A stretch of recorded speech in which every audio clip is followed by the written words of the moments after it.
Hello, this is Coding Gicha for full-stack developers. In terms of development environment, Linux has many advantages over Windows, and I personally prefer Ubuntu, one of the Linux distributions. Although the number of developers developing in a Linux environment is increasing, there are still many Windows users, including general users, so I will cover ways to set up a more flexible development environment in Windows. I think there are three major inconveniences when developing on Windows OS. The absence of package management through repository, poor terminal CLI environment, and limited Unicode support. Since Windows did not officially support package management through repositories, Chocolatey has been replacing the absence of a package manager. Microsoft also belatedly provided Wingit, but it is limited because it installs packages from the Microsoft Store, and there is an issue with unauthorized theft of apt-get, so Chocolatey is still widely used. Existing Windows packages required administrator privileges to install the package, but there is also Scoop, which allows you to install the package with general user privileges. Given its long tradition and large user base, Chocolatey is a safe bet. To install Chocolatey, you must run the terminal as administrator and proceed with the installation. Frequently used applications are pinned to the taskbar and used, but they cannot be run as administrator from the taskbar.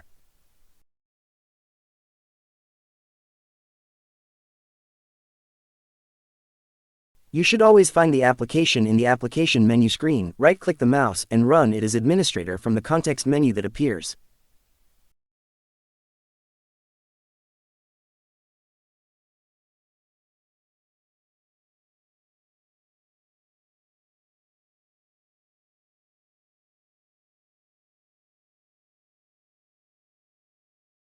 Since there is no password verification process or anything like that when running it as administrator, a full screen notification pops up to prevent misuse, but it is so noisy that I cringe every time I know about it.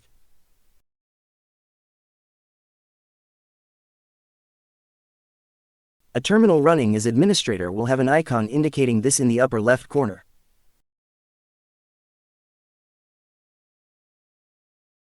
Terminal can run PowerShell, command prompt, etc.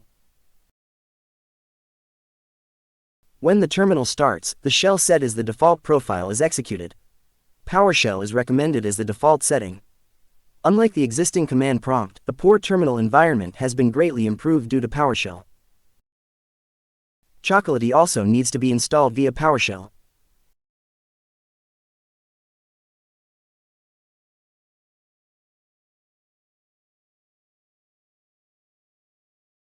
The installation command is a bit long, so I'll copy the installation command from the Chocolatey official site.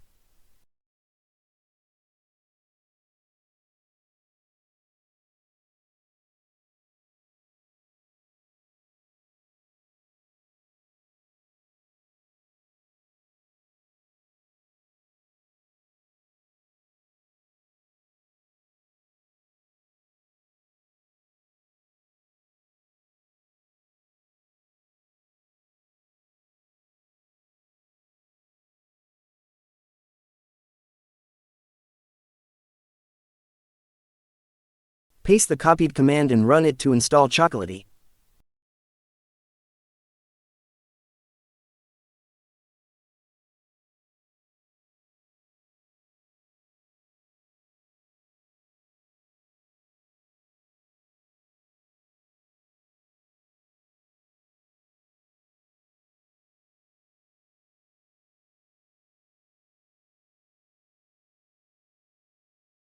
Now you can install packages through the repository on Windows. Windows does not provide a text editor for the CLI environment, so I will install it through the repository. Nano and Vim are representative text editors for CLI. I personally prefer Vim, but Vim takes some time to get used to. Linux users will be familiar with Vim, but Windows users who have never used Vim may find it too unfamiliar, so I will install Nano.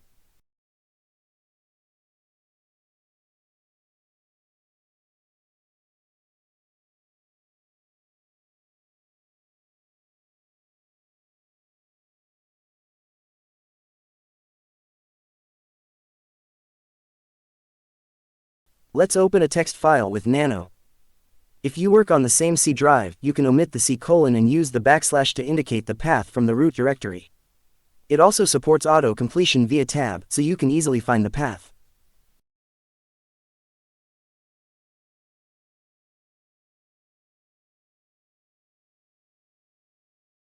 You can continue working in the terminal you are working on, so your eyes won't be distracted and your concentration will increase. To register a host locally, you need to open and edit the host file as administrator, but since you are already running the terminal as administrator, you can just open it and work on it. The shortcut key to move to the last line is Ctrl-End, and the shortcut key to move to the first line is Ctrl-Home. I will register the domain to be developed on the last line.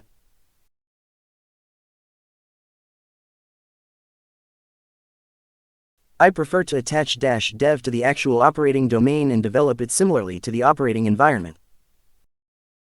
This is because I can check by connecting to the actual service and the test service at the same time and comparing them.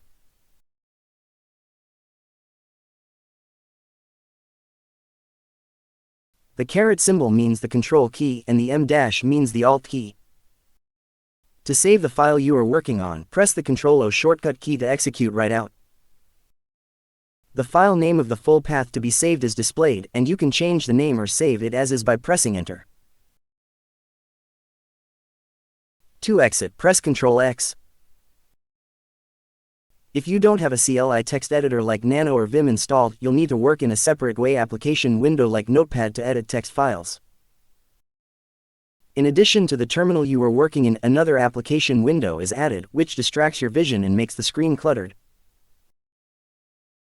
I ran Notepad with a command in the terminal, but as I mentioned earlier, it was already running as administrator, so I ran Notepad directly in the terminal. If you edit the host file with Notepad as is, you need to find Notepad in the application menu screen, right-click the mouse, and run it as administrator.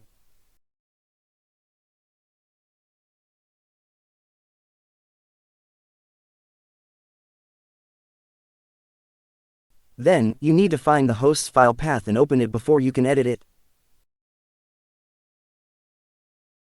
If you just do the preparation work, your rhythm may be broken.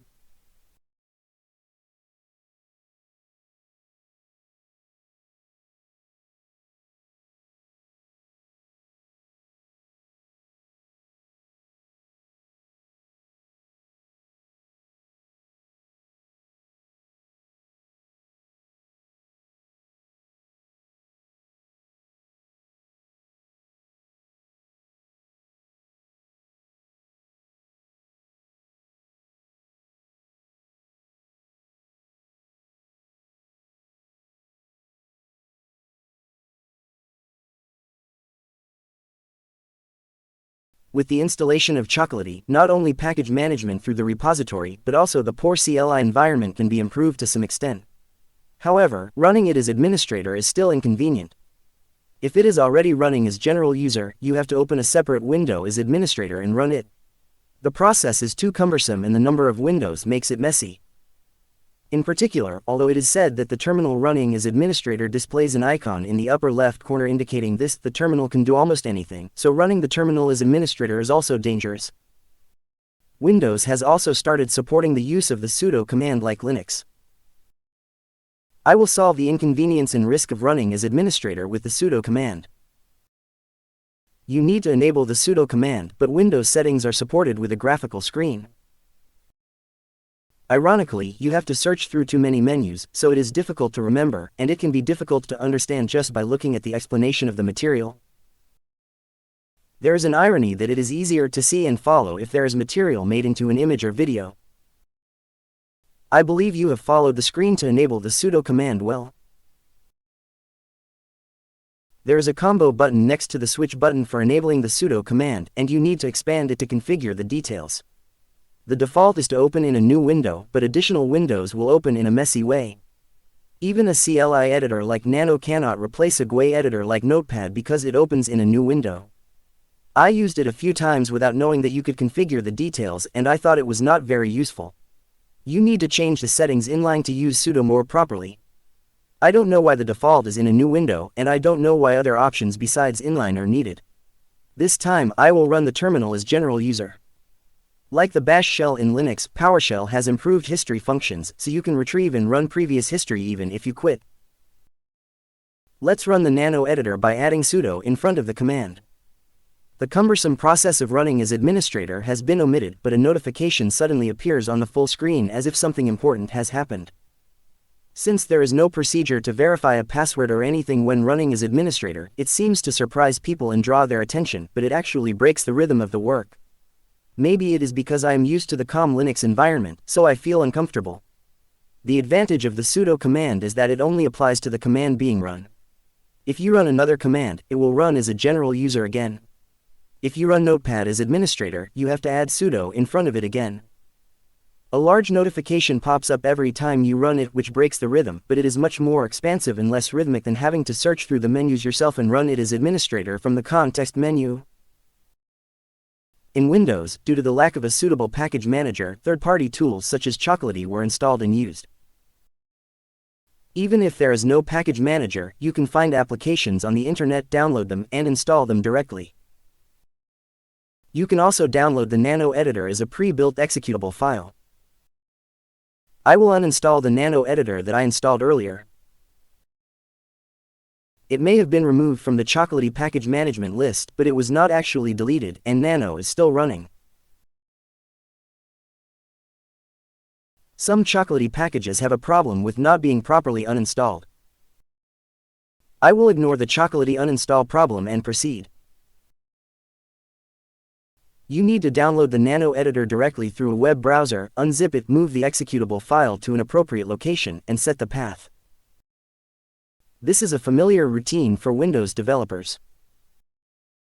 If you install it directly, you don't have to worry about some of Chocolatey's bugs. However, developers who are familiar with package managers may find it cumbersome to search for the site, specify the path to manage, and set the environment. Developers in a Linux environment who are familiar with package managers may feel uncomfortable, but developers who are familiar with a Windows environment may be more reluctant to install a separate third-party tool. Also, the packages that can be managed with Chocolatey are still limited, and some packages need improvement, such as not being deleted.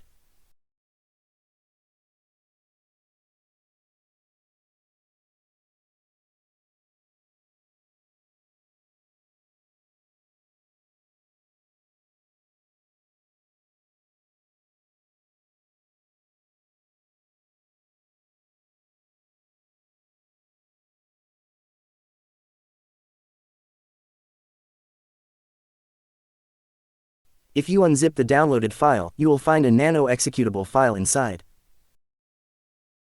I will create a directory to manage local executable files and manage them there. I personally prefer to manage tools in one directory.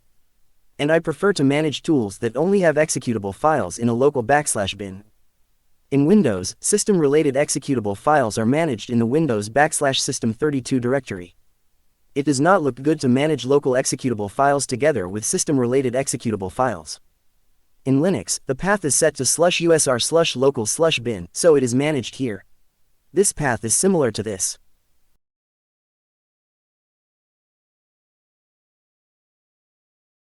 Let's register the path where local executable files are managed in the path.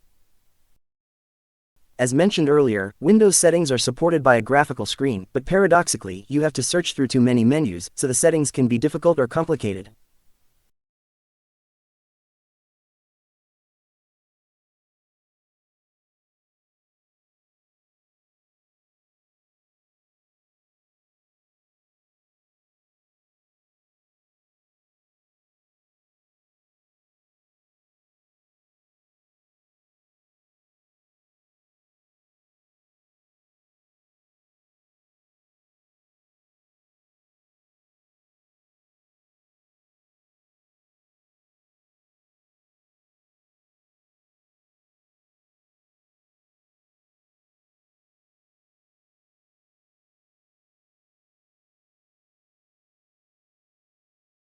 In the GUI environment, the work time was somewhat long and complicated, but this time, I will compare it while working in the terminal. Let's delete the directories I created earlier and work on the terminal again. If you give the R option, you can recursively delete all subdirectories and files. If you work on the same C drive, you can omit the C: and use the / to indicate the path from the root directory. In the Explorer, you create directories one by one and move inside them to create more, but in the terminal, you can just enter the recursive directory and the directories will be created as they are.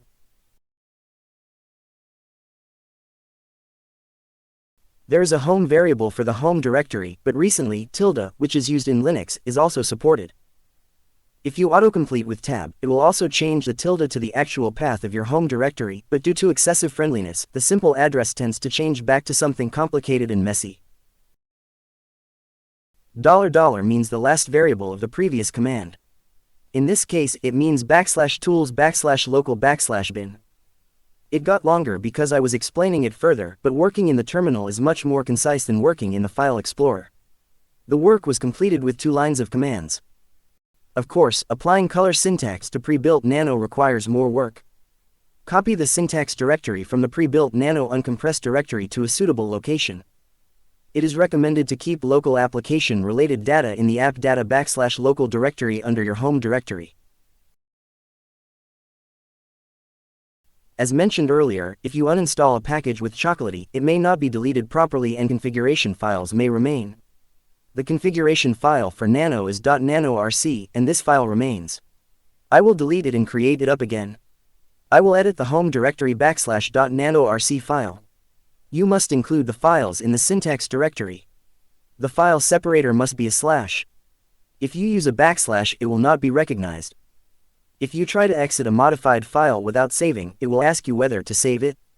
You can also exit it by saving it by executing only Ctrl+X without executing Ctrl+O.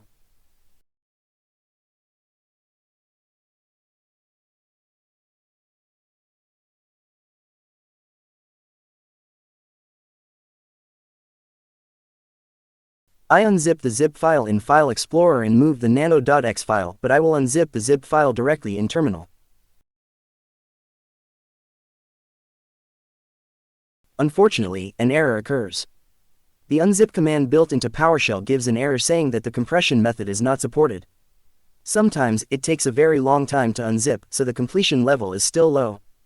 The unzip directory was created, but it is not completely unzipped and stops with an error.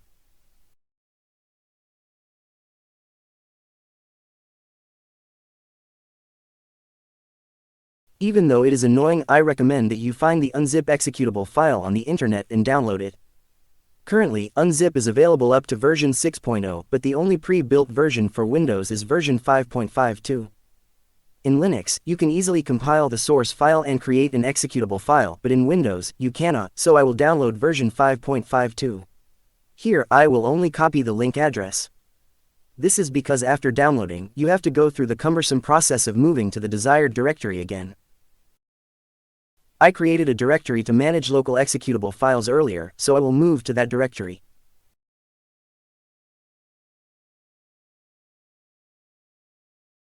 I will download the unzip.exe file here using wget. If you do not specify an out file, the wget on Windows will not create a file. It is somewhat inconvenient compared to Linux. I will also download the zip.exe file using wget. Since it has a similar address to unzip, I will not copy the address from the site but will modify it in the history and download it. In addition, I will download the touch.exe file. Touch for Windows is only available for existing files, and when there is an option, it is somewhat different from touch for Linux, such as requiring a -- option in front of the file name.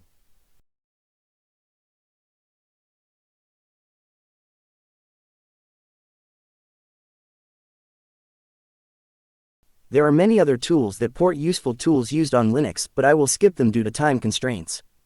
Executable files were created in the path that was caught. I will unzip the file that had an error when unzipping with the expand archive command again. This time I will unzip it with unzip. The unpacking went well, and the processing was completed in the blink of an eye. Although it is said that Windows CLI work has improved a lot due to PowerShell, the poor CLI environment increases the preparation work too much and some things are still not resolved, so I personally avoid developing on Windows. I will also solve the problem of limited Unicode support. Developers in countries that use Latin characters may not feel any problems at all, but it is always a headache for developers in countries that use characters larger than 2 bytes. For example, if you run Apache Tomcat on a Korean Windows, the Korean characters on the terminal console will all be broken. Although Windows has started supporting Unicode, it still uses the multi-byte character set, making it difficult to develop in multiple languages, and characters may be broken when outputting Unicode.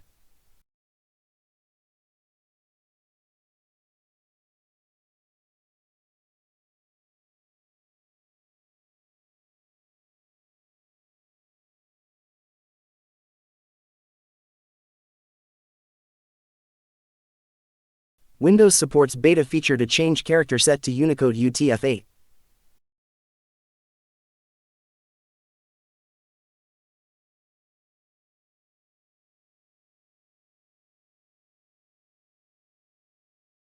After going to the screen where you change the administrative language settings, click Change System Locale to set it to use Unicode UTF-8. It is still a beta function, but there is no major problem in using it. However, some third-party products only support the pass multi-byte character set and do not support Unicode, so characters may be broken. It will be reflected after rebooting.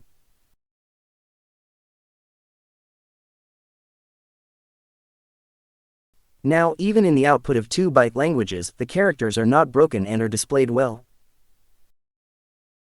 From the perspective of a developer who prefers the Ubuntu development environment, I have introduced ways to improve the inconveniences, but personally, I still do not think it is as widespread as the Linux environment. If you only work in a GUI environment, there may be some cumbersome processes, but some developers may find Windows development much more convenient. Since the environment that each person is familiar with is the best development environment, unnecessary arguments are meaningless. Some installation and environment setup tasks may be somewhat different, but in the end, development will be done in the IDE tool, and work within the development tool will be developed in an environment that is almost the same regardless of the operating system. Thank you for watching.